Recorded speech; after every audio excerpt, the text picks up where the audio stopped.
Hello and welcome to yet another stream of Mad About Sports, and this is the daily weekly roundup of the IPL. This time around it's not a live stream, it's another video, so do check it out because we're going to be talking about what to anticipate in the next week of IPL and how did the last week of IPL go about. So we're going to be talking about the best players, the best teams, how did teams perform so far. Now if you look at this time around from the last week, nothing really has changed exponentially, but then if you talk about historical IPL, you'll see top four teams really breaking away. This time around, the competition has been such and the consistent runs of the teams has been very less. So it's about like one team wins a game and they go on to lose the next one. So there is no consistent runs and every team has been able to defeat each other. So that makes it an even contest with every game, and also some of the teams trying to come up, claw their way back from the bottom of the table as well. So that's why this IPL has been very interesting. And if you look at the top of the table as well, it's almost the same candidates from the last week, but not a lot of difference in the points between the top 6 to 7 teams. So that's been the best part of this year's IPL, and that's what we're going to be talking about this week. How did last week's IPL go? So let's start off by looking at the points table because it is what is going to indicate. Now, if you look at the points table, it is normal services for Gujarat Titans. You have to say they've just been so consistent as a franchise. The momentum from the last season, they've just carried out. They've just carried it around, except for those two games against Rajasthan and against Kolkata Knight Riders. They've not really had any hiccups. They've really been able to be extremely clinical in terms of their performance every time they've stepped onto the field, and that's what has made them to be a standout team by making them on top of the table. You have to say they're almost there to secure another spot in the playoff and hopefully another top 2 finish as well. Now, this team is the team to vary and team to beat. Once again, defending champions, playing with their reputation. It's very tough. Very few teams in the past have been able to defend their crowns. You have seen Chennai Super Kings do it in 2011 after their triumph in 2010. Mumbai Indians do it in 2020, a decade later after their triumph in 2019. Now, can Gujarat Titans do it or not?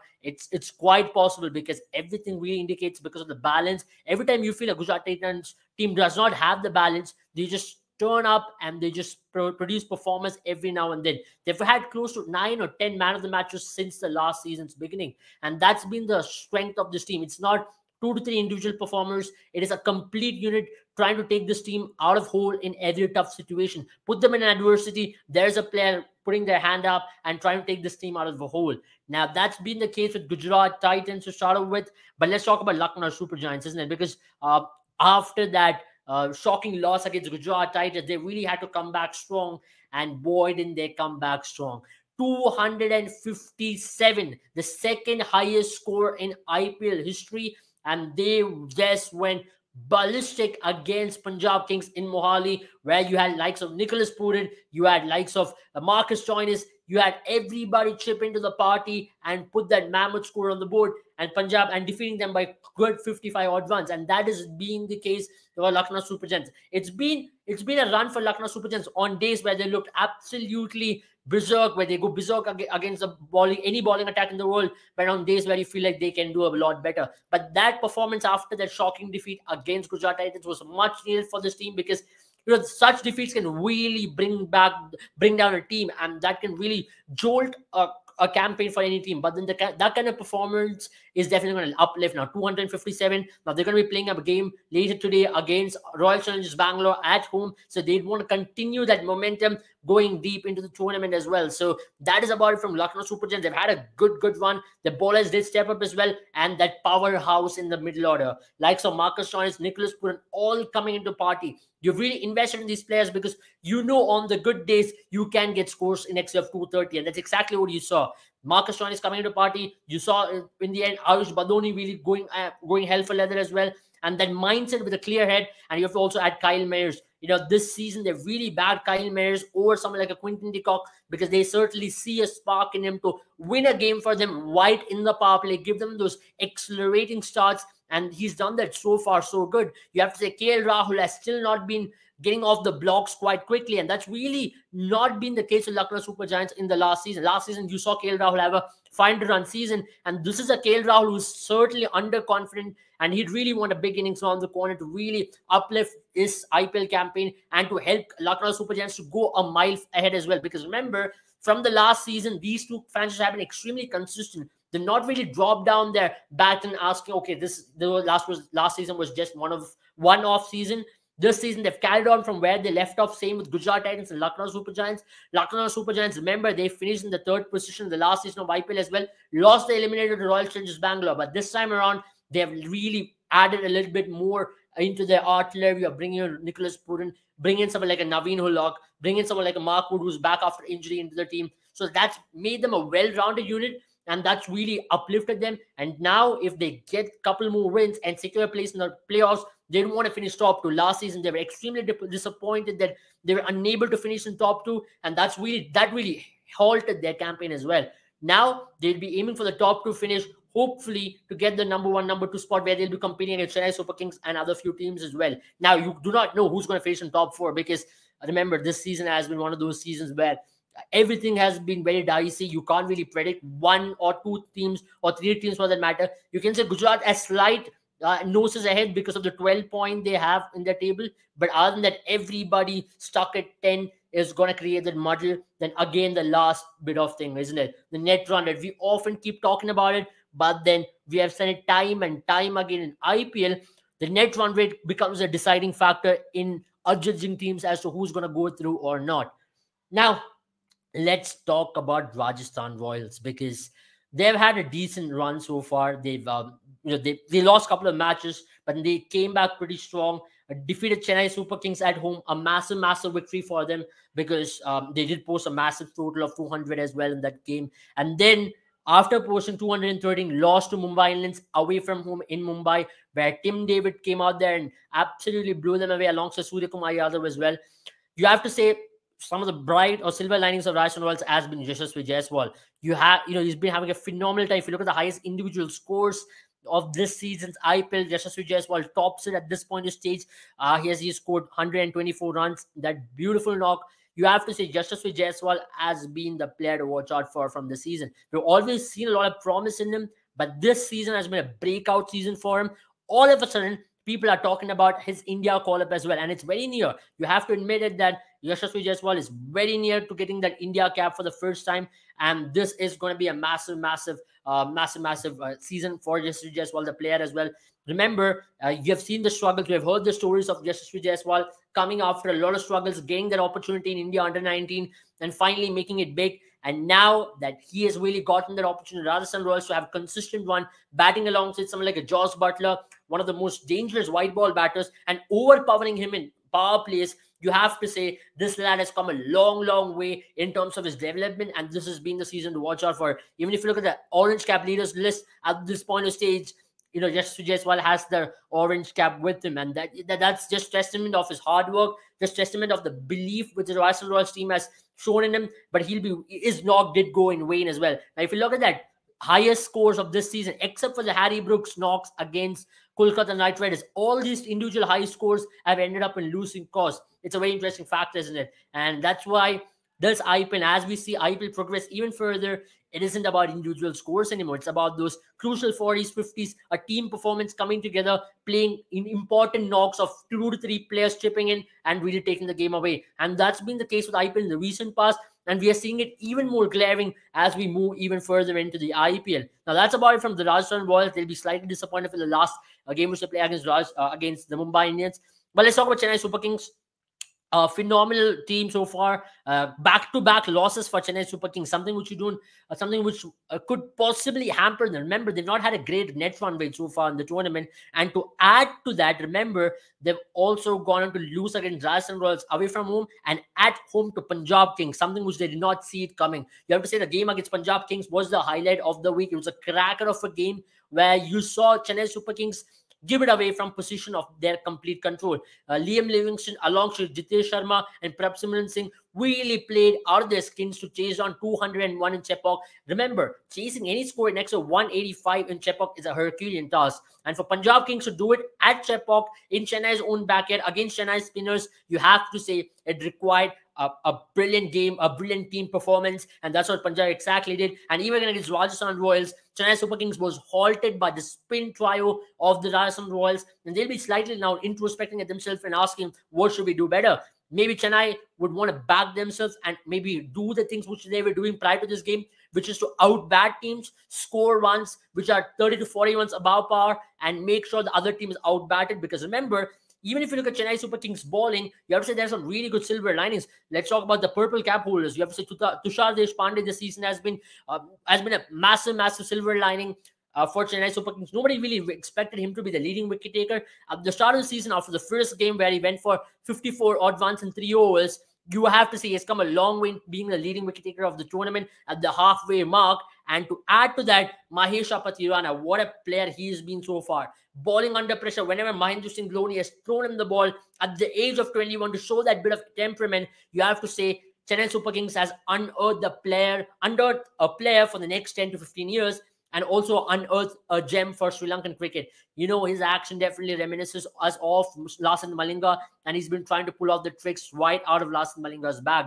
Bowling those slower cutters, bowling those Yorkers, and of course deceiving the batters with that high quality pace in excess of 140 plus. So that's a positive thing for Chennai Super Kings, but still they want to improve on their bowling, because that's been considering 2 games where they've conceded excess of 200 runs on grounds where you really do not have to concede 200 runs. Because remember, Jaipur, you've never seen a score in excess of 200 previously, and that's what they consider against Rajasthan Royals.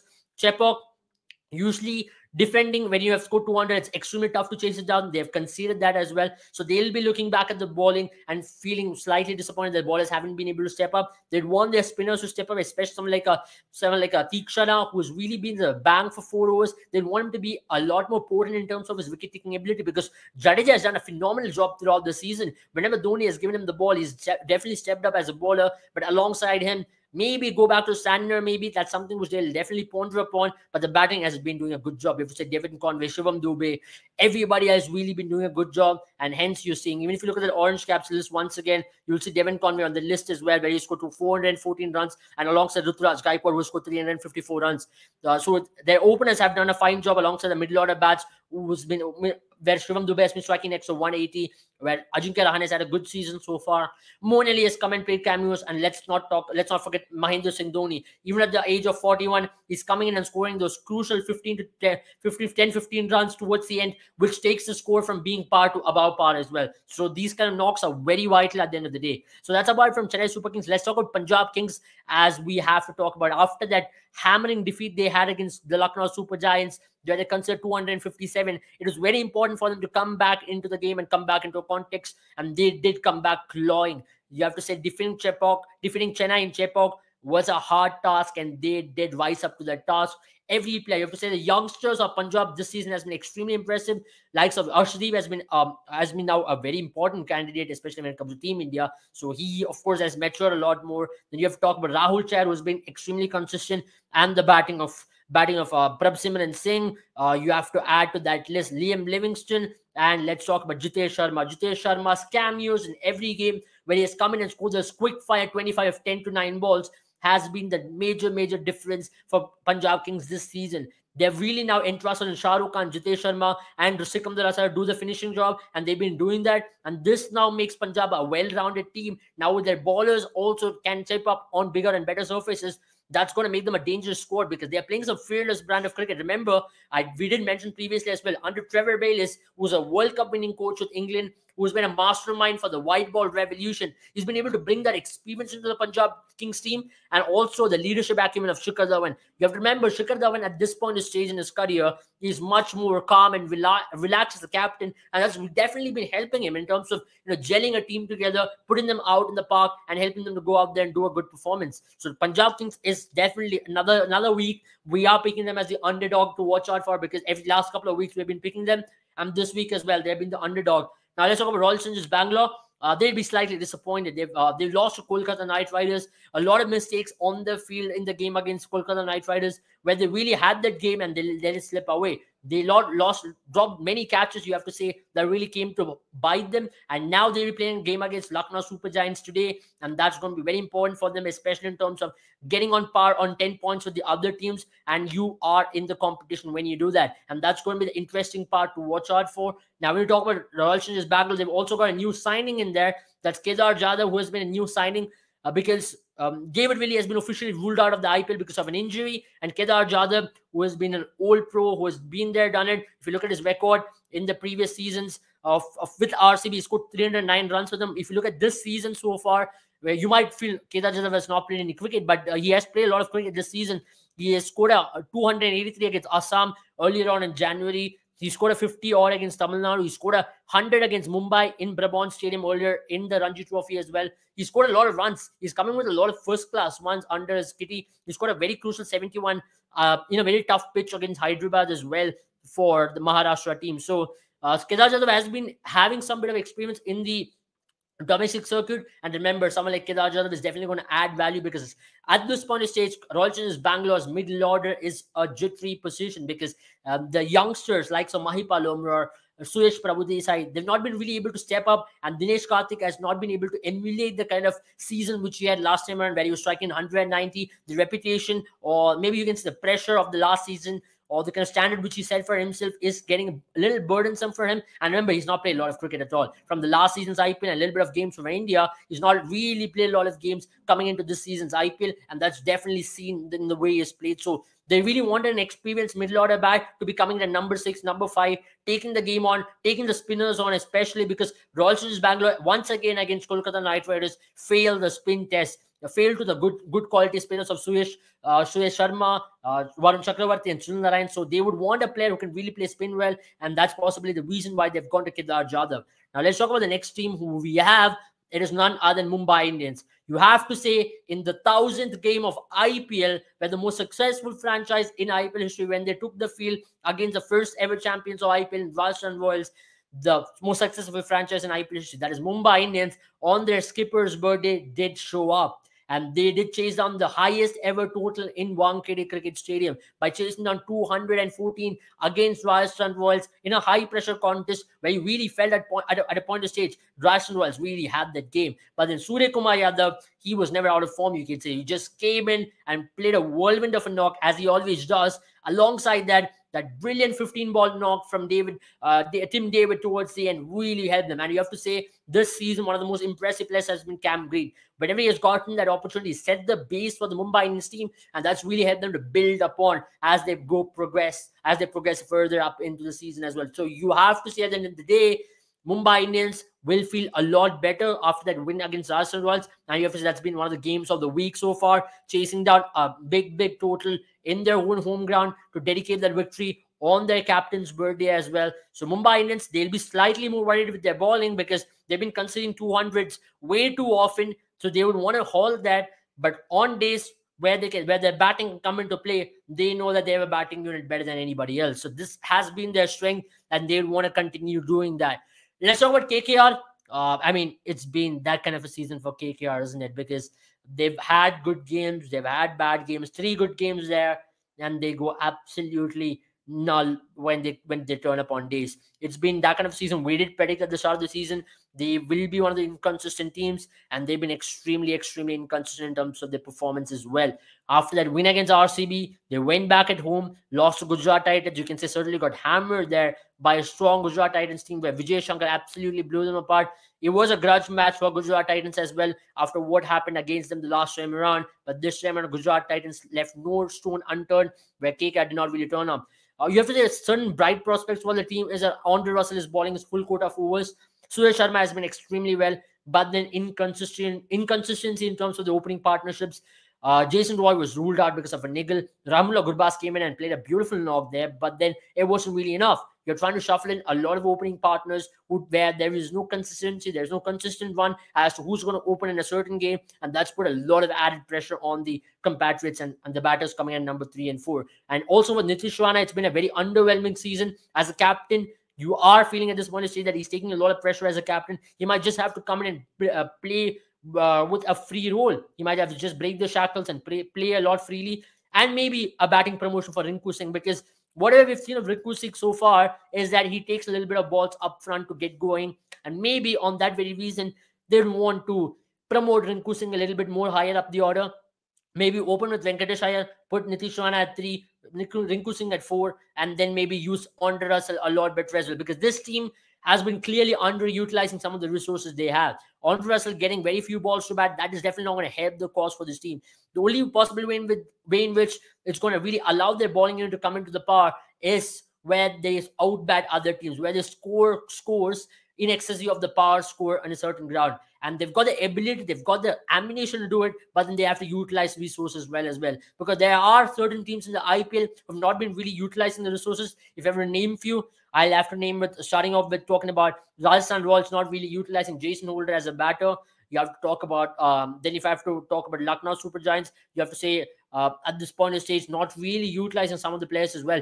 Krunal Pandya can be a lot better utilized as an all-rounder. When you talk about Royal Challengers Bangalore, Manindu Hasaranga not being utilized as a batter a lot more. So similarly, even with this team as well, not utilizing Andre Russell up the order. Maybe on days like when your tournament is in this stage, you might have to really throw all dices and see where things go. And that's why they might have to really utilize someone like an Andre Russell, give him that free role and make him go out there and do a job, which he's possibly much more capable of doing it so than many other players in that team. And he's got the leadership acumen as well. He's got a lot of experience and he's done it previously as well on many, many occasions for the Kolkata Knight Riders team. So it is coming up to the senior pros to step up to help this team out of a hole right now. Let's talk about Sunrisers Hyderabad.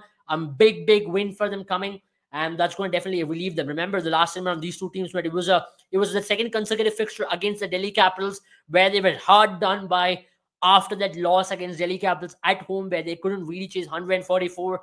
Then they went to Delhi and got a win against them. So this was a very important game. Once again, scoring 197.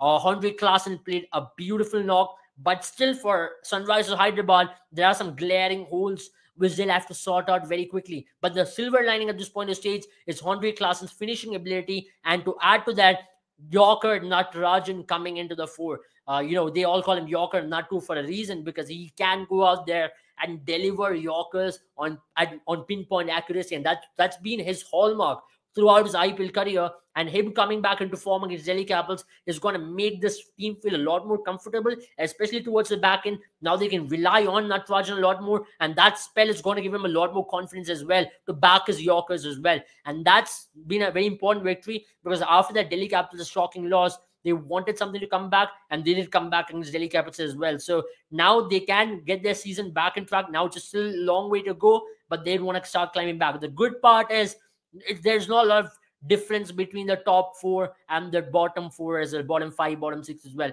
Now, this is where a lot of teams, especially towards the bottom end, will start to believe that they aren't with a chance to really get going. They aren't with a chance to really take hold of things. And maybe if they can get on a momentous one where they can take the momentum on and maybe win 3 to 4 matches or 5 matches in a row and hopefully get to that safe zone of 16 to 14 points, then see how things go from there on. So that's about it from Sunrisers Hyderabad. But one major issue with Sunrisers Hyderabad, once again, is Harry Brook. Do they continue to back him or bring someone like a Glenn Phillips? You have spent 15 crores on Harry Brook. Is that making an obligation to play him every game or not? Now, it's upon them to really look into that and come with an answer, because Glenn Phillips is too good a player to be sitting out on the bench. Remember, Glenn Phillips in the World Cup, previously in CPL, wherever he has gone, he has created an impact batting in the middle order. And maybe Glenn Phillips is the ideal number 5 who they want alongside Henry Klaassen to finish games off. Because at this point in stage, you have to really say Henry Klaassen has been doing a good job, but then he needs support from the other end. And also to add to that list, Mayank Agarwal has been extremely out of form as well. So they might have to really want Mayank Agarwal to come good towards the latter end. You all know the quality he possesses, and a player of Mayank's quality he's just possibly one knock away in coming back to form. At this point in stage, you can say Rahul Tripathi and Mayank Agarwal are trying to search form, and it's definitely not been working in Sunrisers' favor. And that's where the overseas batters had to step up and really do a job for them every time when they have to get a victory. So let's talk about Delhi Capitals. Once again, they got a win against Sunrisers Hyderabad last week. That's just the one win they had. But other than that, nothing really has changed. Lost to Sunrisers Hyderabad in the home leg, where they were absolutely clobbered. They were in the chase for the majority of it when Phil Salt and Mitchell Marsh took the control of the chase, but then they just fell apart like 9-pin towards latter end in that chase, where the Indian middle order once again has been disappointed, like Sarfaraz Khan, Manish Pandey, and Priyam Garg, who was playing his first game for Delhi Capitals, did not really come good for them, and that's really put a lot of pressure on this team. Now for this team, it's about time that some of the Indian middle order bats really shows their hand up and say that we can do a job. Is it Sarfaraz Khan? But with Sarfaraz Khan, it's been you can say to an extent it's been unfair on him, because some games he's in the team, some games he's out of the team. There's no consistent backing on him as well. So you can't really say that he's been backed enough to have a consistent run and judge him at this point of stage. Maybe give him a consistent run and let's see how it goes, because Phil Salt has been a positive signing for them. And also, to add to that, Mitchell Marsh has done a good job. He's coming good, and that means if David Warner, Mitchell Marsh, and Phil Salt comes good in one game, they can really take oppositions apart. But even there, their middle order falling very cheaply in every game has put them under so much of pressure. And also to add to that, as I mentioned about the previous time of not utilizing the resource, this is where they will really have to utilize Akshar Patel up the order. Akshar Patel has been batting at his best so far in his IPL career, and at this point of stage, what you're seeing from Delhi Capitals is that they're not utilizing him well. And this is where Akshar Patel might have to be promoted up the order, make him bat at number 6, number 5, and possibly at number 4 in certain occasions as well. Use him as a matchup, as a spin hitter, because he's got every ability to do that so, and see where things go. Because now it's about throwing the last dice and see how things pan out. And Akshar Patel, with the kind of batting form he's shown, they might have to really back him and really back him to do a job. Can you blame the bowling at this point of stage? Yes, slightly so. Envik Nortje not really coming into the party once again. You can say that's also because he had to take a lot of major workload and he's had nobody to share the workload with him. He's been the sole bowler who had to take complete workload upon him. He has got 2 spinners in Akshar Patel and also Kuldeep Yadav, but Mukesh Kumar did bowl beautifully against Sunrisers Hyderabad away from home, but against Sunrisers Hyderabad at home, leaking a lot of runs in the 2 overseas ball was not good enough. So this is where the Delhi Capitals team will have to step up, and it will have to step up quite quickly and quite swiftly as well. So that's about it from this week's IPL analysis. We've almost analyzed every team as we always do. And maybe next week is going to be very, very interesting, because for a lot of these teams, especially in the bottom 5, they'll really have to claw their way back, be consistent in their runs. We've been talking about it every week, but that's not been the case, because a team goes on to win one match, lose another match, and that's what's made this IPL very interesting as well. If you ask me at this point in stage, the cutoff points could be possibly 14, with net run rate coming into effect very, very quickly. So it's going to be very interesting as to how the back end of the IPL is going to turn out, even maybe 16. But net run rate is going to be very crucial. This is that one point of stage in the IPL where teams are going to be even more focused. When they see an opportunity, they'd want to really improve their net run rate and go all out for it. Thank you guys for watching this video. Do remember to hit the like button and also subscribe to our channel, and also share this video with your friends and family so we can keep coming back with a lot of these content time and time again. Have a good time, all of you. See you all very soon. Bye-bye.